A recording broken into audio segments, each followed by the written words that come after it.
Gentlemen, thank you both for joining us here tonight. We have a lot of folks who have been waiting all day to talk to you, so I want to get right to it. Governor Romney, as you know, you won the coin toss, so the first question will go to you. And I want to turn to a first-time voter, Jeremy Epstein, who has a question for you. Mr. President, Governor Romney, as a 20-year-old college student, all I hear from professors, neighbors, and others is that when I graduate, I will have little chance to get employment.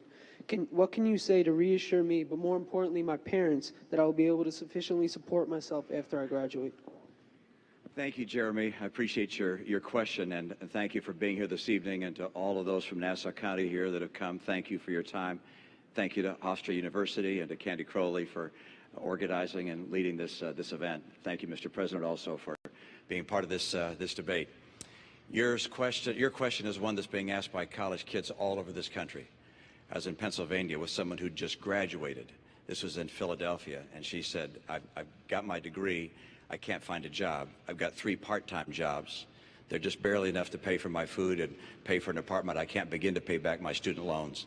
So what we have to do is 2 things. We have to make sure that we make it easier for kids to afford college, and also make sure that when they get out of college, there's a job. When I was governor of Massachusetts, to get a high school degree, you had to pass an exam. If you graduated in the top quarter of your class, we gave you a John and Abigail Adams scholarship, 4 years tuition free to the college of your choice in Massachusetts. It's a public institution. I want to make sure we keep our Pell Grant program growing. We're also going to have our loan program so that people are able to afford school. But the key thing is to make sure you can get a job when you get out of school. And what's happened over the last 4 years has been very, very hard for America's young people. I want you to be able to get a job. I know what it takes to get this economy going. With half of college kids graduating this year without a job, and without a college-level job, that's just unacceptable. And likewise, you've got more and more debt on your back. So more debt and less jobs. I'm going to change that. I know what it takes to create good jobs again. I know what it takes to make sure that you have the kind of opportunity you deserve. And kids across this country are going to recognize we're bringing back an economy. It's not going to be like the last 4 years. The middle class has been crushed over the last 4 years, and jobs have been too scarce. I know what it takes to bring them back, and I'm going to do that and make sure when you graduate. When do you graduate? 2014. When you come out in 2014, I presume I'm going to be president. I'm going to make sure you get a job. Thanks, Jeremy. Yeah, you bet. Mr. President. Jeremy, first of all, your future is bright.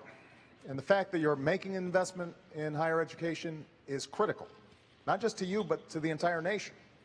Now, the most important thing we can do is to make sure that we are creating jobs in this country, but not just jobs, good paying jobs, ones that can support a family. And what I want to do is build on the 5 million jobs that we've created over the last 30 months in the private sector alone. And there are a bunch of things that we can do to make sure your future is bright. Number 1, I want to build manufacturing jobs in this country again. You know, when Governor Romney said we should let Detroit go bankrupt, I said we're going to bet on American workers and the American auto industry, and it's come surging back. I want to do that in industries, not just in Detroit, but all across the country. And that means we change our tax code, so we're giving incentives to companies that are investing here in the United States and creating jobs here. It also means we're helping them and small businesses to export all around the world in new markets. Number 2, we've got to make sure that we have the best education system in the world. And the fact that you're going to college is great, but I want everybody to get a great education. And we've worked hard to make sure that student loans are available for folks like you. But I also want to make sure that community colleges are offering slots for workers to get retrained for the jobs that are out there right now and the jobs of the future. Number 3, we've got to control our own energy. You know, not only oil and natural gas, which we've been investing in, but also we've got to make sure we're building the energy sources of the future. Not just thinking about next year, but 10 years from now, 20 years from now. That's why we invest in solar and wind and biofuels. Energy efficient cars. We've got to reduce our deficit, but we've got to do it in a balanced way. Asking the wealthy to pay a little bit more along with cuts so that we can invest in education like yours. And let's take the money that we've been spending on war over the last decade to rebuild America. Roads, bridges, schools. We do those things, not only is your future going to be bright, but America's future is going to be bright as well. Let me ask you for a more immediate answer, beginning with Mr. Romney. Just quickly, what can you do? We're looking at a situation where 40% of the unemployed have been unemployed for 6 months or more. They don't have the 2 years that Jeremy has. What about those long-term unemployed who need a job right now? Well, what you're seeing in this country is 23 million people struggling to find a job. And a lot of them, as you say, Candy, have been out of work for a long, long, long time. The president's policies have been exercised over the last 4 years, and they haven't put Americans back to work. We have fewer people working today than we had when the president took office. If the unemployment rate was 7.8% when he took office, it's 7.8% now. But if you calculated that unemployment rate, taking back the people who dropped out of the workforce, it would be 10.7%. We have not made the progress we need to make to put people back to work. That's why I put out a 5-point plan that gets America 12 million new jobs in 4 years and rising take-home pay. It's going to help Jeremy get a job when he comes out of school. It's going to help people across the country that are unemployed right now. And one thing that the president said, which I want to make sure that we understand, he said that I said we should take Detroit bankrupt. And that's right. My plan was to have the company go through bankruptcy like 7-Eleven did at Macy's and at Continental Airlines and come out stronger. And I know he keeps saying, you wanted to take Detroit bankrupt. Well, the president took Detroit bankrupt. You took General Motors bankrupt. You took Chrysler bankrupt. So when you say that I wanted to take the auto industry bankrupt, you actually did. And I think it's important to know that that was a process that was necessary to get those companies back on their feet so they could start hiring more people. That was precisely what I recommended and ultimately what happened. Let me give the president a chance. Go ahead. Candy, what Governor Romney said just isn't true. He wanted to take them into bankruptcy without providing them any way to stay open. And we would have lost 1 million jobs. And that, don't take my word for it, take the executives at GM and Chrysler, some of whom were Republicans, may even support Governor Romney. But they'll tell you his prescription wasn't going to work. And Governor Romney says he's got a 5-point plan. Governor Romney doesn't have a 5-point plan, he has a 1-point plan. And that plan is to make sure that folks at the top play by a different set of rules. That's been his philosophy in the private sector, that's been his philosophy as governor, that's been his philosophy as a presidential candidate. You can make a lot of money and pay lower tax rates than somebody who makes a lot less. You can ship jobs overseas and get tax breaks for it. You can invest in a company, bankrupt it, lay off the workers, strip away their pensions, and you still make money. That's exactly the philosophy that we've seen in place for the last decade. That's what's been squeezing middle-class families. And we have fought back for 4 years to get out of that mess. The last thing we need to do is to go back to the very same policies that got us there. Mr. President, the next question is going to be for you here. And Mr. Romney, Governor Romney, there'll be plenty of chances here to go on, but I want to, we have all these folks. I will let you absolutely. That Detroit answer and the rest of the answer way off the mark. Okay, you certainly will have lots of time here coming up. Because I want to move you on to something that sort of connected to cars here and go over, and we want to get a question from Philip Turcola.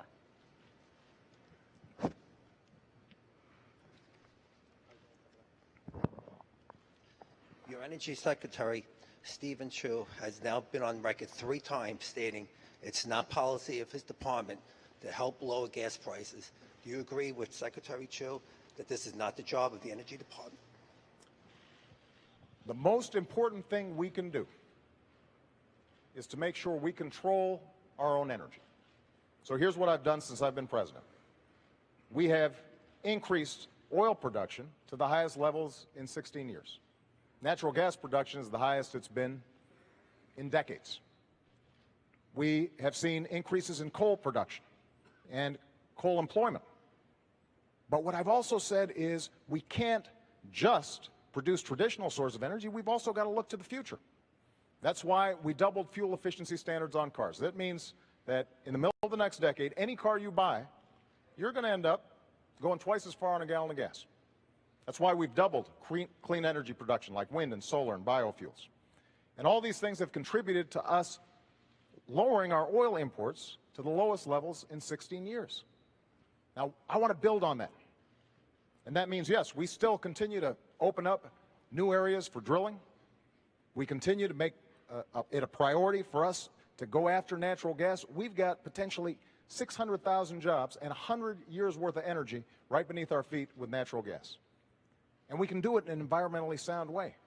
But we've also got to continue to figure out how we have efficient energy, because ultimately that's how we're going to reduce demand, and that's what's going to keep gas prices lower. Now, Governor Romney will say he's got an all-of-the-above plan, but basically his plan is to let the oil companies write the energy policies. So he's got the oil and gas part, but he doesn't have the clean energy part. And if we are only thinking about tomorrow or the next day and not thinking about 10 years from now, we're not going to control our own economic future. Because China, Germany, they're making these investments. And I'm not going to cede those jobs of the future to those countries. I expect those new energy sources to be built right here in the United States. That's going to help Jeremy get a job. It's also going to make sure that you're not paying as much for gas. Governor, on the subject of gas prices. Well, let's look at the president's policies, all right, as opposed to the rhetoric, because we've had 4 years of policies being played out. And the president's right in terms of the additional oil production, but none of it came on federal land. As a matter of fact, oil production is down 14% this year on federal land, and gas production is down 9%. Why? Because the president cut in half the number of licenses and permits for drilling on federal lands and in federal waters. So where'd the increase come from? Well, a lot of it came from the Bakken Range in North Dakota. What was his participation there? The administration brought a criminal action against the people drilling up there for oil, this massive new resource we have. And what was the cause? 20 or 25 birds were killed, and they brought out a Migratory Bird Act to go after them on a criminal basis. Look, I want to make sure we use our oil, our coal, our gas, our nuclear, our renewables. I believe very much in our renewable capabilities. Ethanol, wind, solar will be an important part of our energy mix. But what we don't need is to have the president keeping us from taking advantage of oil, coal, and gas. This has not been Mr. Oil or Mr. Gas or Mr. Coal. Talk to the people that are working in those industries. I was in coal country. People grab my arms and say, please, save my job. The head of the EPA said, you can't build a coal plant. It's virtually impossible given our regulations. When the president ran for office, he said, if you build a coal plant, you can go ahead, but you'll go bankrupt. That's not the right course for America. Let's take advantage of the energy resources we have, as well as the energy sources for the future. And if we do that, if we do what I'm planning on doing, which is getting us energy independent, North America energy independence, within 8 years, you're going to see manufacturing jobs come back because our energy is low cost. They're already beginning to come back because of our abundant energy. I'll get America and North America energy independent. I'll do it by more drilling, more permits and licenses. We're going to bring that pipeline in from Canada. How in the world the president said no to that pipeline, I will never know. This is about bringing good jobs back for the middle class of America, and that's what I'm going to do. Mr. President, let me just see if I can move you to the gist of this question, which is, are we looking at the new normal? I can tell you that tomorrow morning, a lot of people in Hampshire will wake up and fill up, and they will find that the price of gas is over $4 a gallon. Is it within the purview of the government to bring those prices down, or are we looking at the new normal? Candy, there's no doubt that world demand's gone up, but our production is going up, and we're using oil more efficiently. And very little of what Governor Romney just said is true. We've opened up public lands. We're actually drilling more on public lands than in the previous administration. And the previous president was an oil man. And natural gas isn't just appearing magically. We're encouraging it and working with the industry. And when I hear Governor Romney say he's a big coal guy, and keep in mind, when you were governor of Massachusetts, you stood in front of a coal plant and pointed at it and said, this plant kills, and took great pride in shutting it down. And now suddenly you're a big champion of coal. So what I've tried to do is be consistent. With respect to something like coal, we made the largest investment in clean coal technology to make sure that even as we're producing more coal, we're producing it cleaner and smarter. Same thing with oil, same thing with natural gas. And the proof is our oil imports are down to the lowest levels in 20 years.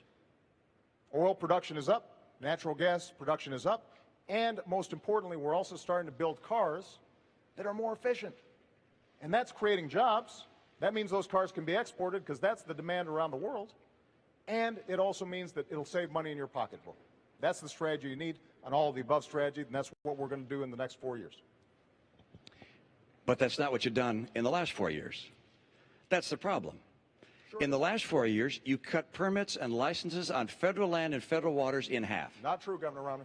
So how much did you cut them by? Not true. By how much did you cut them by then? Governor, we have actually produced more oil. No. How much did you cut licenses and permits on federal land and federal waters? Governor Romney, here's what we did.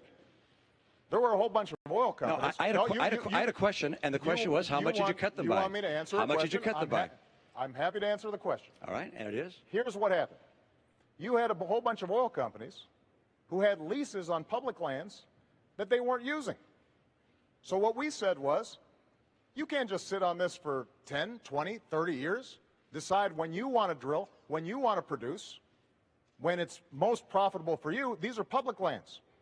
So if you want to drill on public lands, you use it or you lose it. Okay, now and so what we did was take away those leases, and we are now reletting them so that we can actually make a profit. And production on government lands is down. No, it isn't. Production on government land of oil is down 14%. And production on you're gas saying is down 9%. It's just not true. It's absolutely true.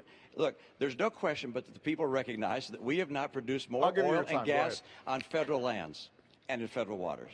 And coal production is not up. Coal jobs are not up. I was just at a coal facility where some 1,200 people lost their jobs. The right course for America is to have a true all-of-the-above policy. I don't think anyone really believes that you're a person who's going to be pushing for oil and gas and coal. You'll get your chance in a moment. I'm still speaking. Well, and the answer is, I don't believe people think that's the case, because that wasn't a question. Okay. That was a statement. I don't think the American people believe that. I will fight for oil, coal, and natural gas. And the proof of whether a strategy is working or not is what the price is that you're paying at the pump. If you're paying less than you paid a year or two ago, why then the strategy is working. But you're paying more. When the president took office, the price of gasoline here in Nassau County was about $1.86 a gallon. Now it's $4 a gallon. Price of electricity is up. If the president's energy policies are working, you're going to see the cost of energy come down. I will fight to create more energy in this country to get America energy secure. And part of that is bringing in a pipeline of oil from Canada, taking advantage of the oil and coal we have here, drilling offshore in Alaska, drilling offshore in Virginia where the people want it. Those things will get us the energy we need. Mr. President, could you address, because we did finally get to gas prices here, could you address what the governor said, which is if your energy policy was working, the price of gasoline would not be $4 a gallon well, here. Think about what the governor just said. He said, when I took office, the price of gasoline was $1.80, $1.86. Why is that? Because the economy was on the verge of collapse. Because we were about to go through the worst recession since the Great Depression, as a consequence of some of the same policies that Governor Romney is now promoting. So it's conceivable that Governor Romney could bring down gas prices, because with his policies, we might be back in that same mess. What I want to do is to create an economy that is strong and at the same time produce energy. And with respect to this pipeline that Governor Romney keeps on talking about, we've built enough pipeline to wrap around the entire earth once.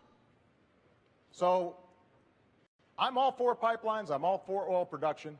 What I'm not for is us ignoring the other half of the equation. So for example, on wind energy, when Governor Romney says these are imaginary jobs, when you've got thousands of people right now in Iowa, right now in Colorado, who are working, creating wind power with good-paying manufacturing jobs.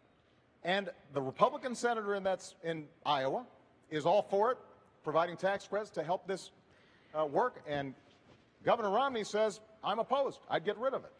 That's not an energy strategy for the future. And we need to win that future. And I intend to win it as President of the United States. I got to move you along. And the next question is for you. He actually got the first question, so I get the last question, last answer on that one. Actually, in the follow-up, it doesn't quite work like that, but I'm going to give you a chance here. I promise you I'm going to. And the next question is for you. So if you want to, continue on, but I don't want to leave all these guys sitting here. Candy, I don't have a policy of of stopping wind jobs in Iowa, and that they're not phantom jobs, they're real jobs. Okay. I appreciate wind jobs in Iowa and across our country. I appreciate the jobs in coal and oil and gas. I'm going to make sure that taking advantage of our energy resources will bring back manufacturing to America. We're going to get through a very aggressive energy policy, 3.5 million more jobs in this country. It's critical to our future. Candy, it's We're okay. going to move you along to I'm used taxes. to being interrupted. All right, we're going to move you both along to taxes over here, and all these folks that have been waiting. Governor, this question is for you. It comes from Mary Polano, sorry. Governor Romney, you have stated that if you're elected president, you would plan to reduce the tax rates for all the tax brackets, and that you would work with the Congress to eliminate some deductions in order to make up for the loss in revenue. Concerning these various deductions, the mortgage deduction, the charitable deductions, the child tax credit, and also the, what's that other credit? I forgot. You're doing great. Oh, I remember. The education credits, which are important to me because I have children in college. What would be your position on those things, which are important to the middle class? Thank you very much. And let me tell you, you're absolutely right about part of that, which is I want to bring the rates down. I want to simplify the tax code, and I want to get middle-income taxpayers to have lower taxes. And the reason I want middle-income taxpayers to have lower taxes is because middle-income taxpayers have been buried over the past 4 years. You've seen, as middle-income people in this country, incomes go down $4,300 a family, even as gasoline prices have gone up $2,000. Health insurance premiums up $2,500. Food prices up. Utility prices up. The middle-income families in America have been crushed over the last 4 years. So I want to get some relief to middle-income families. That's part one. Now, how about deductions? Because I'm going to bring rates down across the board for everybody, but I'm going to limit deductions and exemptions and credits, particularly for people at the high end, because I am not going to have people at the high end pay less than they're paying now. The top 5% of taxpayers will continue to pay 60% of the income tax the nation collects. So that'll stay the same. Middle-income people are going to get a tax break. And so in terms of bringing down deductions, one way of doing that would be to say everybody gets, I'll pick a number, $25,000 of deductions and credits. And you can decide which ones to use. Your home mortgage interest deduction, charity, child tax credit, and so forth. You can use those as part of filling that bucket, if you will, of deductions. But your rate comes down, and the burden also comes down on you for one more reason, and that is every middle-income taxpayer no longer will pay any tax on interest, dividends, or capital gains. No tax on your savings. That makes life a lot easier. If you're getting interest from a bank, if you're getting a statement from a mutual fund, or any other kind of investments you have, you don't have to worry about filing taxes on that, because there'll be no taxes for anybody making $200,000 a year and less on your interest, dividends, and capital gains. Why am I lowering taxes on the middle class? Because under the last 4 years, they've been buried.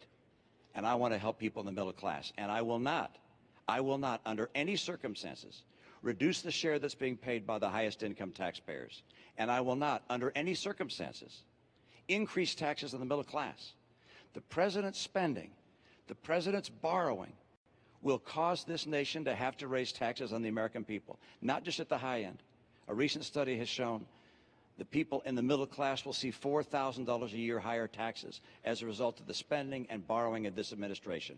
I will not let that happen. I'll get us on track to a balanced budget, and I'm going to reduce the tax burden on middle-income families.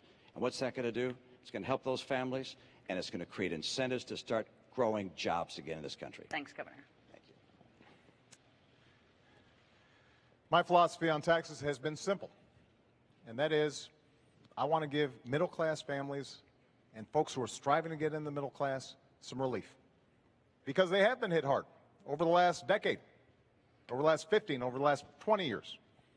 So 4 years ago, I stood on a stage just like this one. Actually, it was at town hall, and I said I would cut taxes for middle-class families, and that's what I've done, by $3,600. I said I would cut taxes for small businesses, who are the drivers and engines of growth, and we've cut them 18 times. And I want to continue those tax cuts for middle-class families and for small businesses.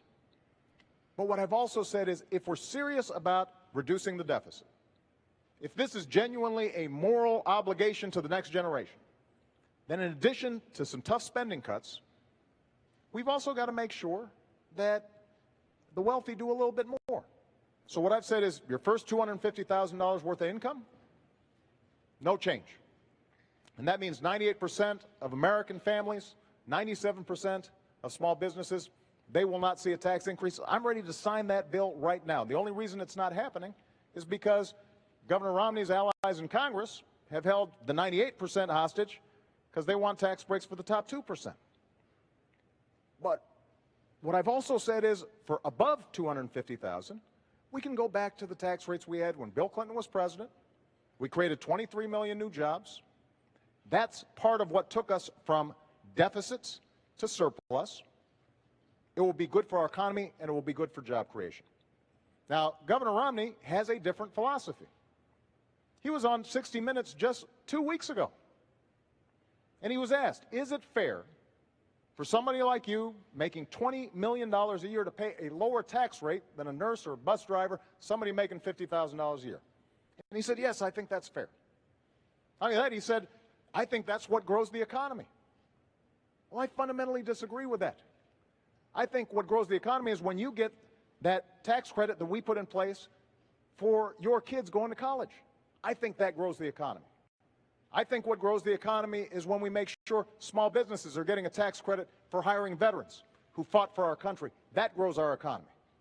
So we just have a different theory. And when Governor Romney stands here after a year of campaigning, when during a Republican primary he stood on stage and said, I'm going to give tax cuts. He didn't say tax rate cuts. He said tax cuts to everybody, including the top 1%. You should believe him, because that's been his history. And that's exactly the kind of top-down economics that is not going to work if we want a strong middle class and an economy that's thriving for everybody. Governor Romney, I'm sure you've got a reply there. You're absolutely right. You heard what I said about my tax plan. The top 5% will continue to pay 60% as they do today. I'm not looking to cut taxes for wealthy people. I am looking to cut taxes for middle-income people. And why do I want to bring rates down and at the same time lower exemptions and deductions, particularly for people at the high end? Because if you bring rates down, it makes it easier for small business to keep more of their capital and hire people. And for me, this is about jobs.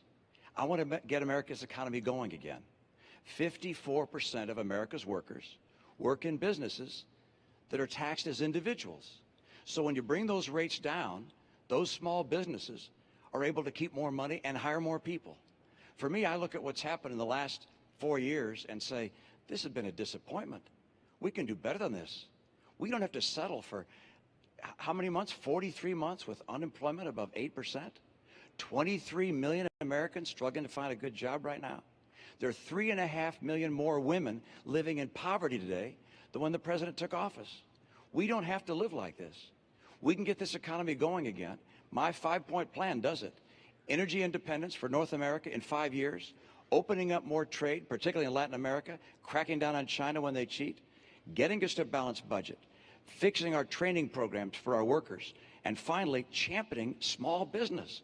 I want to help small businesses grow and thrive. I know how to make that happen. I spent my life in the private sector. I know why jobs come and why they go. And they're going now because of the policies of this administration. Governor, let me ask the president something about what you just said. The governor says that he is not going to allow the top 5%, I believe is what he said, to have a tax cut, that it will all even out, that what he wants to do is give that tax cut to the middle class. Settled? No, it's not settled. Look, the cost of lowering rates for everybody across the board, 20%, along with what he also wants to do in terms of eliminating the estate tax, along with what he wants to do in terms of corporate changes in the tax code, it costs about $5 trillion. Governor Romney then also wants to spend $2 trillion on additional military programs, even though the military is not asking for them. That's $7 trillion. He also wants to continue the Bush tax cuts for the wealthiest Americans. That's another $1 trillion. That's $8 trillion. Now, what he says is he's going to make sure that this doesn't add to the deficit, and he's going to cut middle-class taxes. But when he's asked, how are you going to do it, which deductions, which loopholes are you going to close, he can't tell you. The fact that he only has to pay 14% on his taxes when a lot of you are paying much higher, you know, he's already taken that off the board. Capital gains are going to continue to be at a low rate, so we're not going to get money that way. We haven't heard from the governor any specifics beyond Big Bird and eliminating funding for Planned Parenthood in terms of how he pays for that. Now, Governor Romney was a very successful investor. If somebody came to you, Governor, with a plan that said, here, I want to spend $7 or $8 trillion, and we're going to pay for it, but we can't tell you until maybe after the election how we're going to do it, you wouldn't have taken such a sketchy deal. And neither should you, the American people, because the math doesn't add up. And what's at stake here is one of two things. Either, Candy, this blows up the deficit, because keep in mind, this is just to pay for the additional spending that he's talking about. $7, $8 trillion, that's before we even get to the deficit we already have. Or alternatively, it's got to be paid for not only by closing deductions for wealthy individuals, that'll pay for about 4% reduction in tax rates. You're going to be paying for it. You'll lose some deductions. And you can't buy this sales pitch.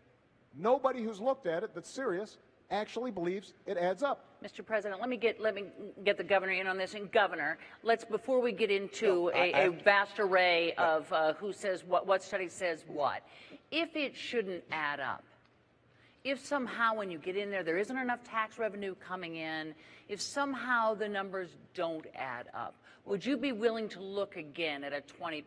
Well, of course